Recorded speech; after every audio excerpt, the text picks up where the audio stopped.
The notorious outlaw of the great Northwest, Vernon Kyle, has terrorized the inhabitants of the town of Pitchblend in the Yukon into sharing their mines with him. Kyle planned to force the miners to ship their pitchblende ore, containing radium, to Peel River by way of his airplane instead of dog sled, obliging them to pay very highly for the privilege. Dick Tracy's arrival inspired the downtrodden miners to refuse. Naturally, Kyle's next move is to do away with Dick Tracy. In our last episode, Dick was sitting in the cabin of Captain McKean of the Northwest Mounted Police when he noticed a sinister figure lurking at the window. Dick immediately started talking to Junior in code. What was Dick saying?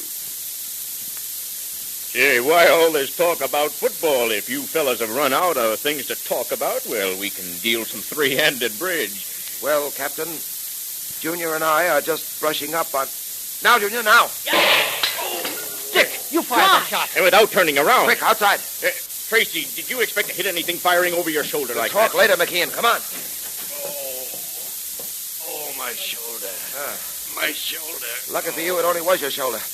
The next time you try to shoot someone through a window, my friend, don't make the mistake of letting your target see you first. Tracy, I don't get all this. Who is this man? McKean, our wounded friend here was sent by Vernon Kyle with instructions to kill me, which he tried to do by shooting at me through the window. Fortunately, I caught a glimpse of him in the mirror over the mantelpiece. Yeah, and it's a good thing I ducked when I did, too. I'll say it was. Dick, that was some shooting. Well, it was a long chance, Pat. Fortunately, it worked. Well, my friend, what have you got to say for yourself? I wasn't going to shoot you. I swear I wasn't. Oh, no, of course not. You were carrying this rifle and pointing it at me through the window in a spirit of good, clean fun. Well, what are you going to do with this fella, Dick? I think we better lock him up. McKean, after you see that he gets first aid. Not that he's badly hurt. I wouldn't be surprised if he were one of the men who ganged up on old man Weir, trying to kill someone by shooting from behind as he tried to do me, or ganging up on a defenseless old man like Weir. They're the sort of dirty work that go together. Well, there's no thanks to these rats that old man Weir is going to be all right. By the way, Tracy, Weir said he wanted to see you, wants to have a talk with you. Good. I'll go along to the doctor's with you then. Come along, Pat. Over there. Well, Weir, I'm glad to see you're feeling so much better. Thank you, Mr. Tracy. The doctor's taken excellent care of me. I thought I was a goner after the way Torp and his mob beat me up. Well, I think I can go back to my shack tonight. Tell me, I understand you got Torp. Did you get the others who helped him beat me up? Yes, we arrested Torp, all right, but our friend Kyle was afraid Torp might be indiscreet enough to talk. So he took the precaution of silencing him forever. You mean Kyle actually... I mean that while Torp was in jail, Kyle had him put out of the way. Do you realize what Kyle's doing in this town? Do you realize that he's about ruined us miners? Well, first he forced us to turn over 50% of our claims to him. 50% for doing nothing. Absolutely nothing. And now I hear he's going to try and force us to ship the stuff by airplane, his airplane, and charge us another 40%. Well, I'm afraid Kyle isn't going to find that so easy. I spoke to the miners this afternoon. They're not going to use Kyle's airplane. For once, they're going to fight back. And we're going to help. Tomorrow, they're going to take the first shipment to Peel River by dog sled, in the old way. They're going to have a mounted escort in case Kyle attempts to hijack or attack them. Oh, that's splendid, sir. That's the first piece of good news I've heard in months. But if they're leaving tomorrow, I'd better get back to my claim and get my pitchblende ready for shipment. My stuff might as well go along with him. Yes, you're right, Weir. Before you go, let me give you one word of advice. I know how you feel about Kyle. I know how you all feel. But don't try to take the law into your own hands. Kyle is going to discover that no man can, merely by brute force and wanton killing, ruin the lives and destinies of other human beings. He's going to find out that neither the human beings up here nor the precious radium they dig out of the earth belong to him. Remember that, Weir. Remember that. Yes, Mr. Tracy. I'll remember it.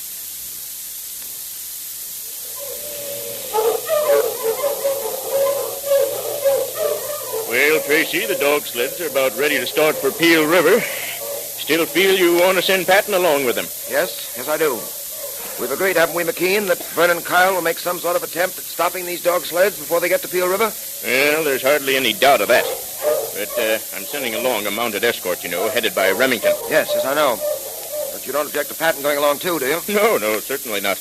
You see, he'll be my personal representative on the trip, since I made certain promises to the miners. I understand perfectly, Tracy. You don't have to explain. Well, Dick, looks as if we're about ready to start. Yes, Pat. Another few moments at the most. Gee, Dick, can't I go along, too? Boy, I'd give anything to ride all the way to Peel River in one of those dog sleds. I know you would, Junior.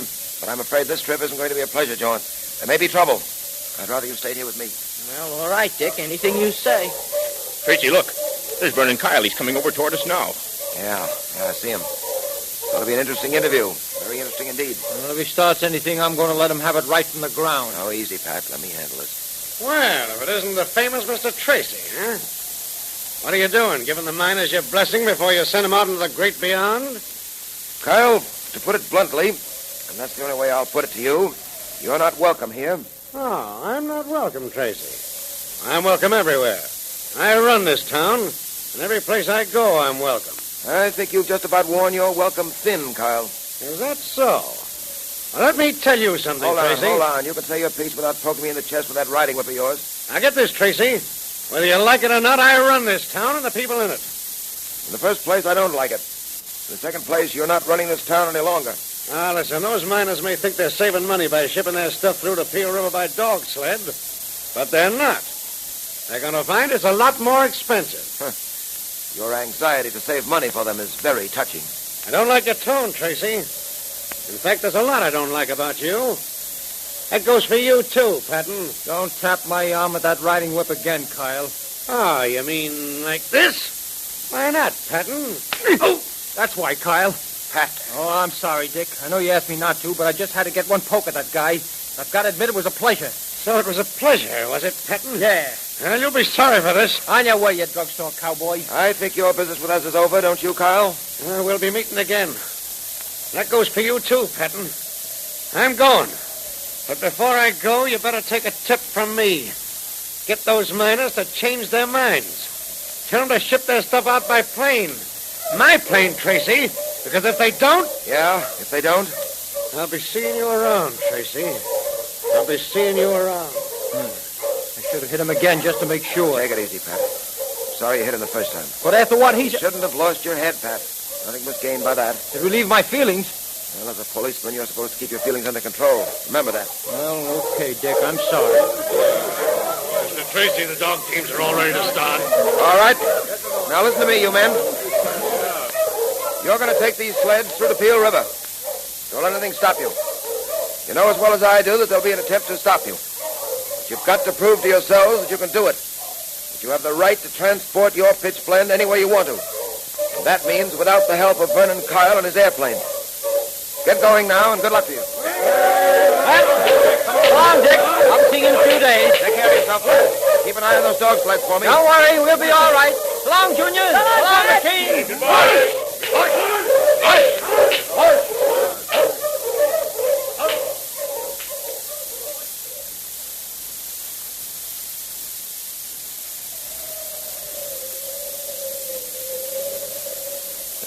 Terrible night, Tracy.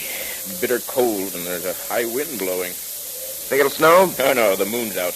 Big frosty moon at that. You can see it right over the brow of that hill over there.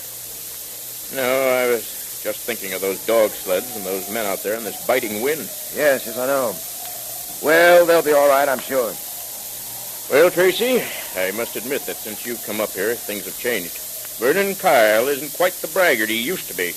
I'm afraid I haven't done much more than hold him in check up till now. Hey, Dick, did you hear that? What was it? It was a human cry, Junior. Sounds as if there's a horse coming, too. He's coming for the cabin, whoever he is. He's gone past. Gosh, look, Dick. It's a hooded figure galloping across the moon. I heard something hit the door. Let's see. It's a knife, Tracy, a knife stuck in the door. Yep. There's a note attached to it.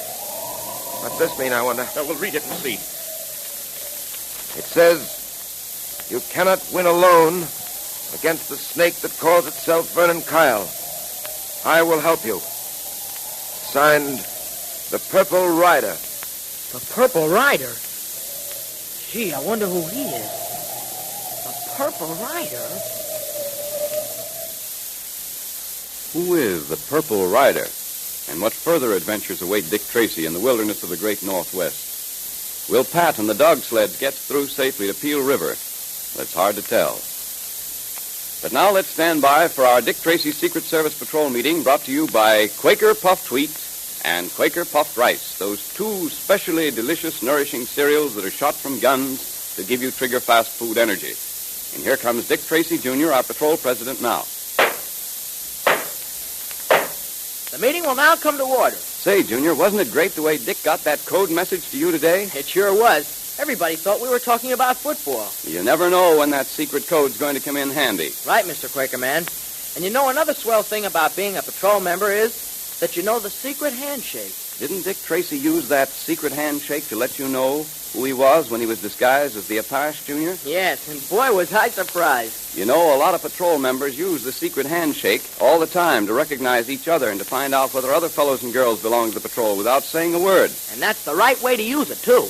Listen, boys and girls, if you're a member of the Dick Tracy Secret Service Patrol or of the National Girls Division, use the secret handshake the way you should. Read your code book. It's full of swell things to do. And if you haven't joined the patrol or the National Girls Division yet, join now so you can get in on all the fun we have together. That's right. Dick Tracy wants you to be in the patrol. It's easy to join. You just tear the tops off 2 packages of Quaker Puffed Wheat or Quaker Puffed Rice, and then print your name and address on a plain piece of paper. If you're a boy, write boy at the top of the paper, and if you're a girl, write Girls Division.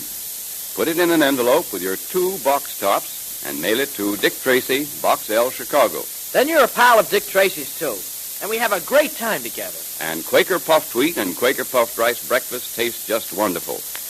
These 2 delicious cereals are shot from guns to give you trigger-fast food energy. So look in the pantry today, and if you don't find any of those famous red and blue packages, ask Mother to get you some of each at the grocer's right away.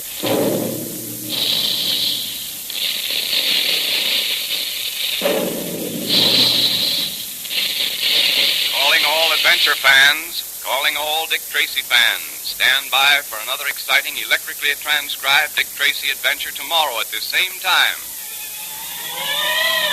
There goes Dick Tracy now. That is all.